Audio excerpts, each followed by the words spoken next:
Good morning, everybody.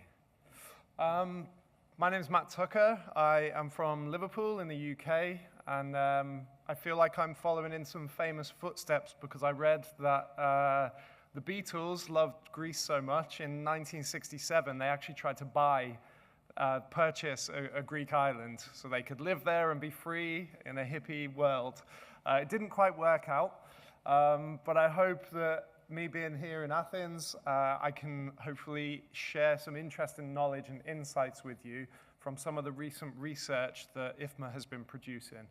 So essentially, I am IFMA's nerdy researcher. I get to do new projects, new insights into things that the industry is maybe pushing towards. Antonis, thank you so much for that thought-provoking presentation. And I picked up one thing which really helps link into this presentation, which is the language of value. You mentioned about how we need to move from FM being a commodity to FM being a value. And this is really the essence of this presentation and this theme. So the concept of this work is called FM Beyond Walls. I want you to think about the bigger picture of what we do in the facility management industry.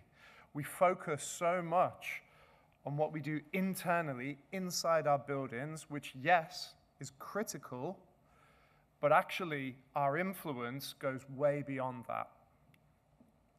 So I think it has a crucial role beyond that building line. And the question I want to pose to you is how facilities affect people outside of that building and the communities and the societies around them. FM has always been a place for safety, for security, for providing employees with dignity, where they can be in a safe space. And we've always done that. Being a social impactor has always been there. But I'm going to propose something today called an outside-in perspective, where we actually look at what the outside world is doing around our locality, our region, our city, and even our country and the rest of the planet, and how those forces influence our ability to deliver the best possible FM services that we can. This, I believe, is a global issue, but it looks differently in different areas. This is based on real research, original research that IFMA collected. I interviewed 36 experts from around the world to get these insights. Some of those experts were from more mature markets, and some of them were from more emerging economies. I get the picture from listening to Antonis's speech before, who has an amazing insight into the Greek FM industry, that this is perhaps an emerging region for FM, and perhaps a region which is growing and ambitious to change. So what you find from a social role that FM has in emerging regions is it has a responsibility to provide stable employment. It's no surprise to anybody here that people employed within the FM industry are normally on, lower income salaries, our cleaners, our caterers, our security staff, etc. And the salaries that they receive can have a multiplier effect on the households and the families that they then support. So our responsibility is actually huge in providing those people with stable employment. We also find within more emerging and developing countries that the importance from us to provide our FM staff with safe transportation to go from A to B. It's unbelievable when I heard from case studies in Africa, for example, about the distances and the time it takes FM employees to travel from their homes into the workplace to deliver their jobs. Now, as FM managers, I guess you all want your staff to be as productive, to be as happy, to be as engaging with the external user as much as possible. So surely it makes sense that we try and provide those employees with the best possible conditions to do those jobs. I mentioned before that this is a real research study. This is based on real findings, and this report actually has only just been published last month, and this is only the second time that I'm speaking about this research. And I just wanted to give you three distinguished terms here that can often be used interchangeably. The first one is social impact, and I think that's the most profound thing that we can do in FM. This is what happens to people because of FM, okay? Because of the services we provide, we can influence the social impact on people. But we often talk in the FM industry now about social value. This is becoming a very, very big buzzword. It links quite heavily to these three letters, ESG, which we're very, very, we have a mandatory requirement in many countries to report on our environmental, social, and governance performance. But unfortunately, with ESG, we often have a capital E and a capital G and a very, very small s, because we're not quite sure how we measure that. So we kind of do a little bit of stuff for it, but the environmental part very much dominates, and it's the dominator in those three letters. But actually, in more mature FM markets, there are some very sophisticated methods of how we can measure the social value of our FM activities. And the term social sustainability is similar, but it very much just looks at that long-term impact from the impact and the value that we create. So one message that I would like to give to you through this research, I found that FM is already, social sustainability, it's already embedded in our day-to-day FM operations. We do loads of things which create social impact, but we often don't name them. They're not labeled. We don't report on them. Things like this, just foundational care of providing safe, secure, dignified workplaces. We should make that very clear in our reporting that we do those things. Providing clean and sanitary washrooms, for example. Providing prayer room facilities. Just simply providing a workplace which has no health and safety risks. But also what FM does, which I think goes very much unnoticed, is we provide a sense of belonging, an everyday experience. It's sad but true that we often spend more time in our workplace than we do in our homes, right? And that has perhaps evolved since COVID, but it's still very much the case that we spend most of our time working than playing. So trying to combine those two things in a post-COVID world is now hugely important. And we can document those things and we can report on them as a social value.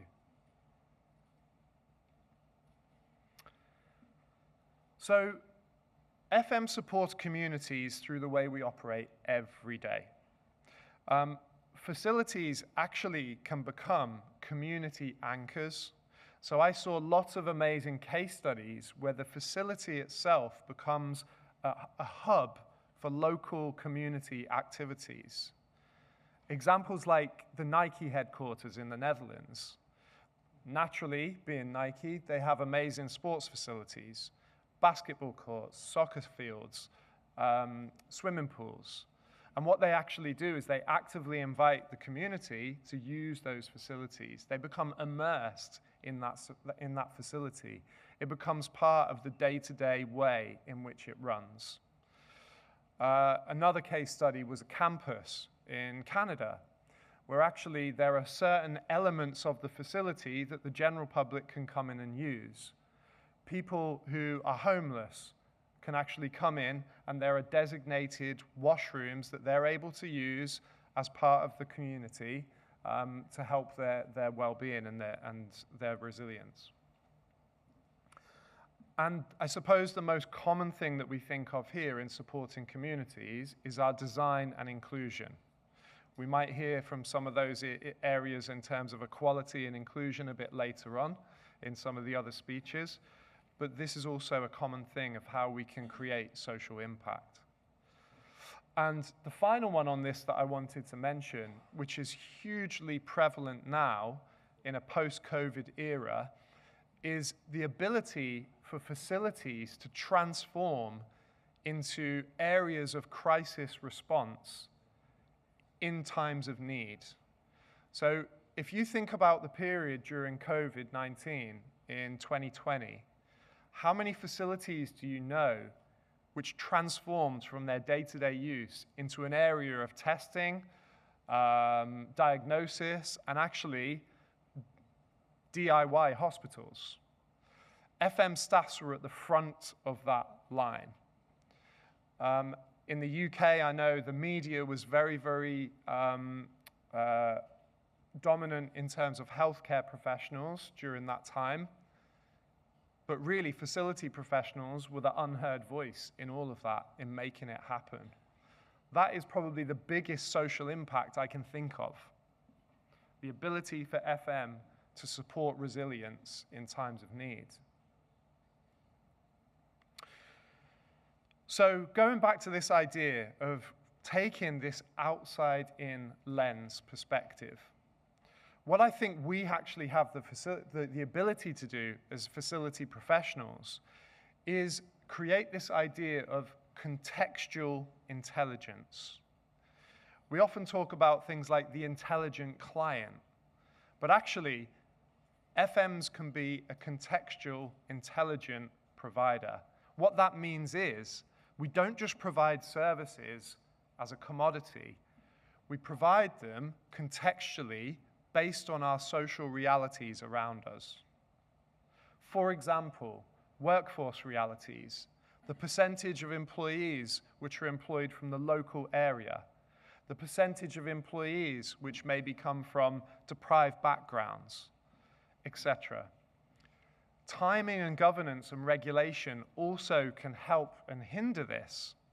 A good example of this is in the UAE, the United Arab Emirates, where I saw an amazing case study that it's very common in the UAE to create accommodation for FM employees outside of the city area. They actually create designated kind of suburban cities which house and accommodate FM employees.